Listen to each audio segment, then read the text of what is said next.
প্রিয় পঞ্চম শ্রেণীর শিক্ষার্থীরা, আশা করছি তোমরা সকলেই অনেক অনেক ভালো আছো।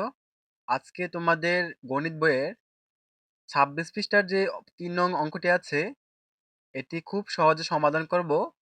আশা করব ভিডিওটি তোমরা না টেনে সম্পূর্ণ দেখবে।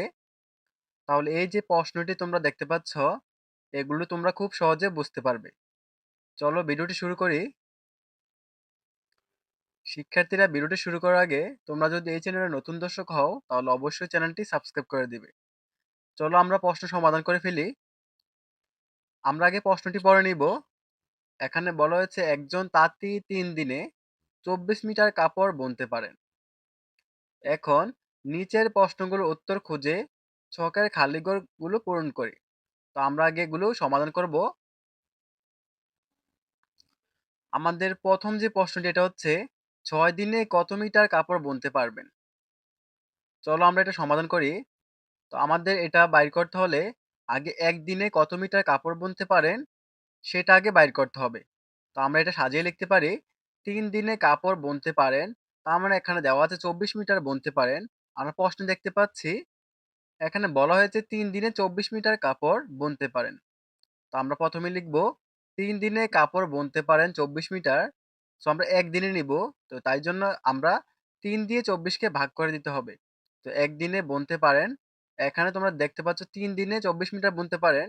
তো আমরা ৩ দিয়ে যদি ২৪ কে ভাগ দিয়ে দেই, তাহলে পেয়ে যাব ১ দিনে কত মিটার বুনতে পারেন। তো আমরা ৩ দিয়ে যদি ২৪ কে ভাগ দেই, তো নামতা পড়লে ৩ ৮ ২৪, তার মানে ভাগফল দ্বারা ৮।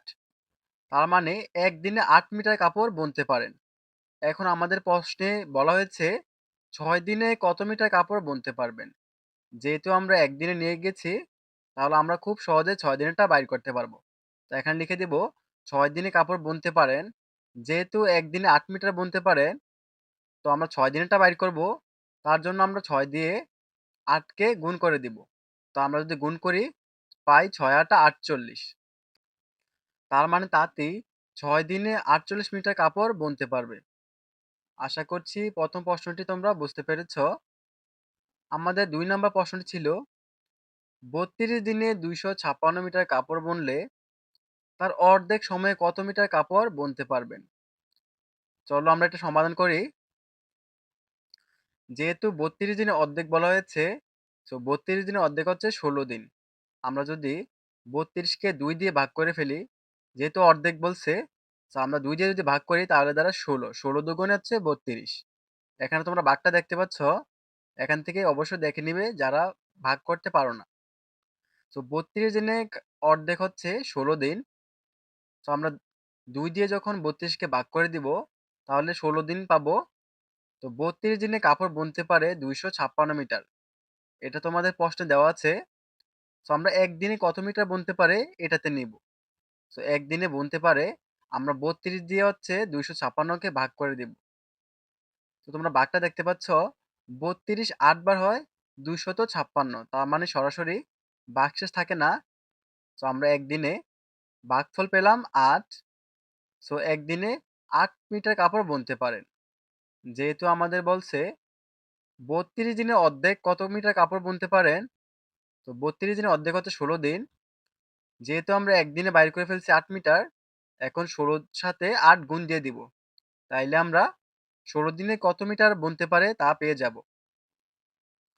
১ দিনে তো আমরা পেলাম ৮ মিটার। সো এখন এটা গুণ করে দেব। ১৬ দিনে কাপড় বুনতে পারেন। সো আমরা ১৬ র সাথে ৮ গুণ দিয়ে দিব। গুণটা দেখতে পাচ্ছ। আমরা যদি ৮ দিয়ে প্রথম ৬ এর সাথে গুণ করি, তাহলে দ্বারা ৬ ৮ ৪৮। সো ৪৮ আমরা প্রথমে কি লিখবো? ৪৮ এর ৮ লিখবো। ৪৮ এ ৮ লিখলাম। হাতে আছে হচ্ছে ৪। এখন ৮ অক্ষে ৮ আর হাতে ৪ হচ্ছে ১২। তার মানে ১২৮ মিটার। সুতরাং ১৬ দিনে কাপড় বুনতে পারেন ১২৮ মিটার। আশা করছি ২ নম্বরটি তোমরা বুঝতে পেরেছ। ৩ নাম্বার প্রশ্ন দেখতে পাচ্ছ, এখানে বলা হয়েছে ২০ দিনে ১৬০ মিটার কাপড় বুনলে ৫ দিনে কত মিটার কাপড় বুনতে পারবেন? চলো এটা সমাধান করে ফেলি। তো ২০ দিনে কাপড় বুনতে পারে ১৬০ মিটার। তাহলে আমরা কি করতে হবে? তোমরা বাকি পার্টে দেখেছো। আমরা আগে ১ দিনে নিয়ে আসতে হবে। তার মানে ২০ দিনে কাপড় বুনতে পারে ১৬০ মিটার।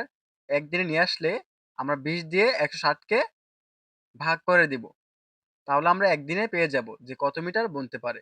তো আমরা 160 কে ভাগ করি, তাহলে হবে ৮ টা ২০ এ হয় ১৬০। তার মানে ৮ মিটার। লিখব ৫ দিনে কাপড় বুনতে পারে। যেহেতু একদিনে ৮ মিটার বুনতে পারে, তার মানে আমরা এই ৮ এর সাথে ৫ গুণ করে দিব। তার মানে ৫ এর সাথে যদি আমরা ৮ গুণ করি, তাহলে পাই ৫ ৮ টা ৪০। তার মানে ৪০ মিটার। সুতরাং ৫ দিনে ৪০ মিটার কাপড় বুনতে পারবে। শিক্ষার্থীরা, আশা করছি আজকে ভিডিওটির মাধ্যমে তোমরা তোমাদের ২৬ পৃষ্ঠার যে ৩ নং অঙ্কটি আছে এটি বুঝতে পেরেছ। তারপরেও যদি বুঝতে অসুবিধা হয় তোমরা অবশ্যই কমেন্ট করে জানিয়ে দিবে। এবং তোমরা যদি ফারহান একাডেমি ইউটিউব চ্যানেলে নতুন দর্শক হও তাহলে অবশ্যই চ্যানেলটি সাবস্ক্রাইব করে দিবে। তো আজকের মতো এই পর্যন্তই। সকলে ভালো থাকবে। আল্লাহ হাফেজ।